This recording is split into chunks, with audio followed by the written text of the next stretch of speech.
এই গাছগুলো অর্ডার করেছিলেন সাজিদুল ইসলাম মুন্সিগঞ্জ থেকে। তিনি নিয়েছেন হিমসাগর, রূপালী, হাড়িভাঙা, Langra, Bari four, Mallika, Katimon, Chakapat, Miyazaki, Blackstone, Palmer সহ দারুচিনি এবং আলুবোখরা।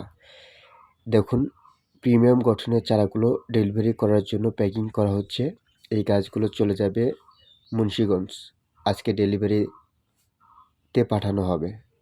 অনেকে জিজ্ঞাসা করেন যে ভাই আপনার কেমন কোয়ালিটির গাছ আমাদেরকে পাঠাবেন। তারা দেখে নিন, দেখেন আমরা কেমন কোয়ালিটির গাছ ডেলিভারি করি। ভিডিওতে দেখানো হয়েছে। সবগুলো প্রিমিয়াম গঠনের 4 থেকে 5 ফিট উচ্চতা গাছের এবং সতেজ সবুজ এই অবস্থাতেই আপনাদের ঠিকানায় পৌঁছে দেব ইনশাআল্লাহ। যারা আমাদের থেকে গাছ কিনতে চান তারা আমাদের থেকে গাছ নিতে পারেন। প্রতিটা গাছের সাথে ট্যাগ লাগানো থাকবে, কোনটা কোন জাতের সেটা আপনারা সহজেই বুঝতে পারবেন। ধন্যবাদ আপনাদেরকে। ভিডিও শেয়ার করে দিন, অথবা যারা নিতে চান তারা আমাদেরকে হোয়াটসঅ্যাপে মেসেজ করুন, অথবা সরাসরি কল করুন, অথবা ইনবক্সে মেসেঞ্জারে মেসেজ করতে পারেন। ধন্যবাদ।